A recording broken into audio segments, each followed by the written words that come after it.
Hello दोस्तों, welcome to शिक्षा यंत्र। शिक्षा यंत्र में आप सभी का स्वागत है। मैं मनोज राघव आपके लिए फिर से लेकर आया हूँ इंटरेस्टिंग वीडियोस का नेक्स्ट पार्ट। बेटा, एटम्स एंड मॉलिक्यूल्स चैप्टर के अंदर में मैं काफ़ी कुछ आपको काफ़ी हद तक पढ़ा चुका हूँ। अब छोटी छोटी बेसिक स्टडीज़ रह गई हैं जिनके बारे में हम लोग बात करेंगे। उम्मीद करता हूँ कि अगर कोई भी बच्चा मेरी इस वीडियो को डायरेक्टली देख रहा है तो मेरी उससे रिक्वेस्ट है कि वो मेरी पहली वीडियोज़ के पास जाए और उन वीडियोज़ को ज़रूर देखें। हम जल्दी आपके लिए एक ऑर्गेनाइज प्लेलिस्ट यूट्यूब के अंदर में डाल रहे हैं। चलिए आइए बेटा, हम लोग स्टार्ट करते हैं। आज जो टाइटल आपको दिख रहा है, टॉपिक जो दिख रहा है, सिंबल्स ऑफ सम एलिमेंट। पुराने जमाने में ज़्यादा एलिमेंट्स यानी ज़्यादा तत्वों के बारे में खोजबीन नहीं हुई थी। तो उस टाइम साइंटिस्ट लोगों ने, या उस दौरान जो जितने भी साइंटिस्ट लोग थे, उन्होंने क्या किया, जितने भी एलिमेंट्स उनको पता थे उनको कुछ ना कुछ सिंबल देकर और उनके बारे में जानकारी संजोकर रखना या उनको रिकॉग्नाइज करने के लिए कुछ आइडियाज़ ले लिए थे। वो आइडियाज़ क्या थे और उन्होंने किस तरह के सिंबल्स दिए थे, वो हम यहाँ स्लाइड में पढ़ रहे हैं। देखिए बेटा, यहाँ आप स्लाइड में देख रहे हैं तो आपको क्या मिल रहा है, the symbol of element, it means the symbol of the atom of the element. यानी यहां अगर मैं किसी एलिमेंट के सिंबल की बात करता हूं तो मैं उस एलिमेंट के एटम के सिंबल की बात कर रहा हूं, परमाणु के चिन्ह की बात कर रहा हूं। ठीक है ना। आगे आते हैं, चलिए आगे देखेंगे हम लोग। तो यहां और आपको क्या मिलेगा स्लाइड के अंदर, we will first discuss the Dalton symbol of elements and then the modern symbol of elements. यानी पुराने जमाने वाले डाल्टन जो थे, जॉन डाल्टन, उन्होंने पुराने जमाने में, पुराने दौर में सिंबल्स को किस तरह से, मतलब किस एलिमेंट को क्या सिंबल दिया था, वो हम यहाँ पढ़ रहे हैं। डाल्टन्स की एटॉमिक थ्योरी में पुरानी क्लास में पढ़ा चुका हूँ, पिछली वीडियो में पढ़ा चुका हूँ, उसको जरूर देख लें। आइए बेटा, अब यहाँ आते हैं, हम लोग देखते हैं पुराने सिंबल्स क्या थे, डाल्टन्स के सिंबल। ठीक है ना। डाल्टन्स के सिंबल्स, डाल्टन के बारे में आप वैसे जानते ही हैं, इनकी एटॉमिक थ्योरी में आपको पढ़ा चुका हूँ। Dalton was the first scientist to use the symbols of the element in very scientific sense. इसलिए यहाँ पर इनके बारे में आपको रिकॉग्नाइजेशन या चीज़ें दिखाई गई हैं। Hydrogen, carbon, oxygen. कार्बन और ऑक्सीजन में आप सोच रहे होंगे ये खाली गोला, ये गोला खाली नहीं है, शेड यहाँ पर ग्रेइश है और यहाँ क्या है आपके पास में, शेड नहीं है कुछ भी, यानी वाइटिस एरिया है। हाइड्रोजन के लिए सेंटर में उसने डॉट डाला है और फॉस्फोरस के लिए उसने सिंबल। आप इस सिंबल्स को रिकॉग्नाइज कर लें, ये पुराने जमाने के सिंबल्स हैं। सल्फर के लिए इन सिंबल्स को यूज किया गया था, आयरन को। आगे चल के ये आपके एनसीईआरटी बुक में भी मेंशन है बेटा, ये एनसीईआरटी का ही वही पार्ट है जो आपको याद करके जाना है। हो सकता है कि इस बार जो एमसीक्यूज या एमसीक्यूज का जो पैटर्न आपका आ रहा है, आपके एग्जामिनेशन के अंदर में इन सिंबल्स को रिकॉग्नाइज करने के लिए आपको भी दे दें, पुराने वाले जो सिंबल्स थे। चलिए आगे देखते हैं, इससे भी क्वेश्चन बनता है, उसकी प्रोबेबिलिटी मैंने आपको बता दी है। लेड, आगे सिल्वर और गोल्ड, और आगे देखेंगे प्लैटिनम। गोल्ड के लिए, प्लैटिनम के लिए, सिल्वर के लिए। सिल्वर के लिए एस डाल दिया। आयरन के बाद तो थोड़ा आसान सा हो गया है आपके लिए याद करना। आयरन के लिए आई, कॉपर के लिए सी, लेड के लिए एल, सिल्वर के लिए एस, गोल्ड के लिए जी और फॉस्फोरस के लिए पी। उससे पहले आप अदर इन सिंबल्स को याद कर सकते हैं। चलिए बेटा आगे आते हैं हम लोग। एक हमारे पास मरकरी, मरकरी के अलावा देखेंगे। और अब Dalton symbol for the elements were difficult to draw and inconvenient to use. वो तो देखने में लग ही रहा है, जब मैंने आपसे कहा था ये याद करने के लिए तो आपको टेंशन हो गई होगी कि सर कैसे याद करेंगे, ये क्या चीजें हैं। अब डाल्टन्स को अगर दिक्कत हुई, वो सॉरी डाल्टन बोलो, डाल्टन के इन सिंबल से अगर आपको दिक्कत हुई तो यूजुअली इनको अपग्रेड करना बनता है।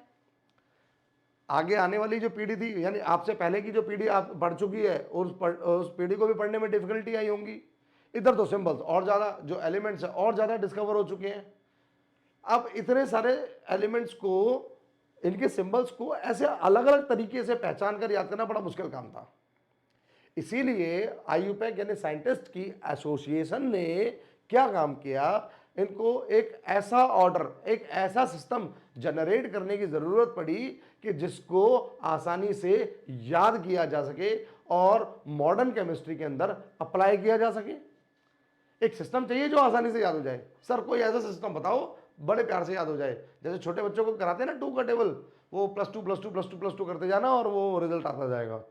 5 का टेबल तो 5 +5 +5 +5 करते जाना और नेक्स्ट स्टेप आते जाएंगे, रिजल्ट आते जाएंगे।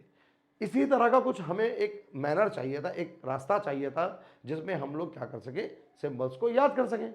तो पुराना वाला तरीका तो बड़ा, मतलब मेरे हिसाब से अगर कहें तो वाहियात सा हो गया। अब देखते हैं नया वाला तरीका क्या है। बेटा मॉडर्न अप्रोच को देखते हैं, मॉडर्न अप्रोच को आप देखिए, अब आगे आते हैं। So Dalton symbols are only for of historical importance, आ गया वही चीज आ गई आपके पास, they are not used at all. ठीक है, आगे आते हैं हमारे पास। अब मॉडर्न सिंबल्स क्या है, modern symbols of the elements. आज के टाइम में, मॉडर्न टाइम में सिंबल्स को किस तरह से यूज किया जाता है वो पढ़ते हैं बेटा, वो देखते हैं। The symbol of an element is the first letter और the first letter and the another letter of the English name और Latin name of the element. यानी अब जो एलिमेंट है उसका नाम जो रखा गया है इंग्लिश नेम, या तो सिर्फ उसके फर्स्ट लेटर को उठा लिया जाएगा। अब यहां फिर से पंगा हो गया कि सर कुछ एलिमेंट ऐसे होंगे जिनके अल्फाबेट फर्स्ट वाले सेम होंगे, जैसे कि कार्बन भी सी से स्टार्ट हो जाता है, कॉपर भी सी से स्टार्ट हो जाता है, कोबाल्ट भी सी से स्टार्ट हो जाता है, कैल्शियम भी सी से स्टार्ट हो जाता है, क्लोरीन भी सी से स्टार्ट हो जाता है। तो सर अगर हम फर्स्ट लेटर यूज करेंगे तो आप फिर से कंफ्यूज हो जाओगे, मैंने लिखा सी, आप बोलोगे सर ये कार्बन है, कोबाल्ट है, कॉपर है, क्लोरीन है, क्या है ये। तो ऐसे केसेस में हमें इसके साथ में एक हेल्पर की जरूरत थी। तो हमने क्या करा, अल्फाबेट उठाया, क्या फर्स्ट वाला लेटर उठाया और उसके साथ में नेक्स्ट वाला उठाया, ठीक है ना, नेक्स्ट वाला उठाया। अब ये किसके, उसके नाम के, इंग्लिश नेम के या लैटिन नेम, लैटिन भाषा में जो भी नाम उसका रखा गया है, उसके कुछ एग्जांपल्स आपको मिल जाएंगे अभी, और चीजें और अच्छे से क्लियर करेंगे। The symbol of hydrogen is H, आया ना, फर्स्ट लेटर से काम चल गया। अब आगे देखते हैं, हाइड्रोजन के बाद में फर्स्ट लेटर नेम आ गया। अब ऐसे ही देखा, the symbol of oxygen is O, first letter से काम चल गया। द सिंबल ऑफ, फिर उसके बाद नाइट्रोजन भी इस तरह का ही है कुछ। आगे, here there are however some elements वो names begin with the same letter, same, carbon C, calcium C, chlorine C, copper C. क्या करेंगे आगे देखते हैं।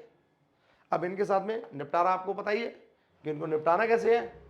तो हमने क्या देखा, हमने देखा in such cases one of the element is given a one letter symbol, यानी एक और यहां लगा देंगे, कार्बन का सी दिया फर्स्ट लेटर नेम, उसके बाद के but all other elements are given two letter symbol, उनको उस सीरीज में कैल्शियम को सी ए, यानी कैल्शियम के पहले दो उठा लिए।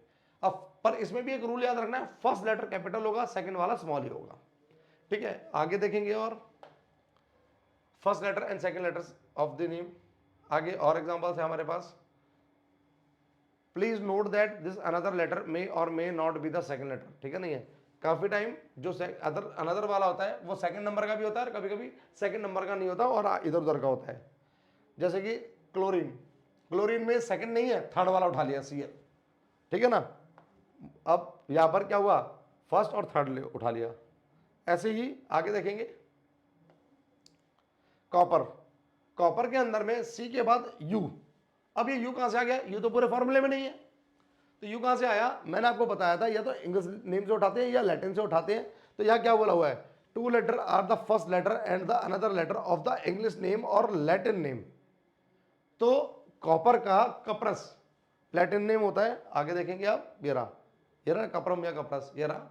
तो कपरम से सी उठाया गया, सेकंड उठाया गया। नेमिंग इसी तरह से आगे चलती रहती है बेटा। अब आपको एलिमेंट्स और उसके सिंबल्स है कुछ, वो आपको याद करने हैं। अब मार्केट के अंदर में हमारे पास नोन एलिमेंट्स तो 119 के अप्रोक्सीमेट है, पर उसमें से सर्टेन कुछ आपको यहाँ याद करने हैं जो आपके एनसीईआरटी में मेंशन है और आपके लिए ब्यूरोक्रेट्स के अकॉर्डिंग नोन होना, जानना बहुत ज़्यादा ज़रूरी है। चलिए आइए देखते हैं बेटा वो सिंबल्स कौन कौन से हैं। अब इन्होंने, it should be noted that in a two letter symbol the first letter is the capital but the second letter is small. ये मैं आपको पहले बता चुका हूं।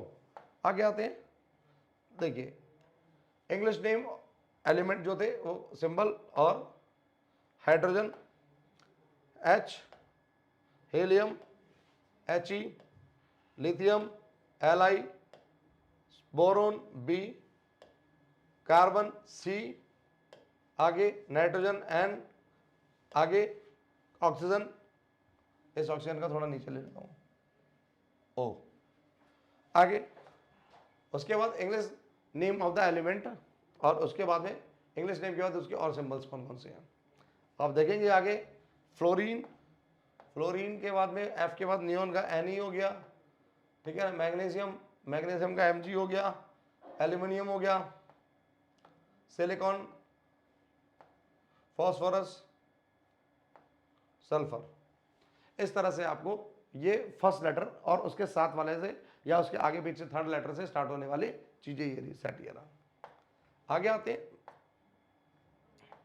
अब आपको इंग्लिश नेम फिर से मिलेंगे। सिंबल मिलेगा chlorine, argon, calcium, magnesium, zinc. English elements और बहुत सारे हैं आपके पास, bromine, krypton, iodine, barium, cobalt, uranium. ठीक है, यूरेनियम का भी आ जाएगा, ये लीजिए आपके पास यूरेनियम का भी आ गया। आप देख रहे हैं अभी इंग्लिश नेम और उनसे स्टार्ट होने वाले एलिमेंट्स चल रहे हैं।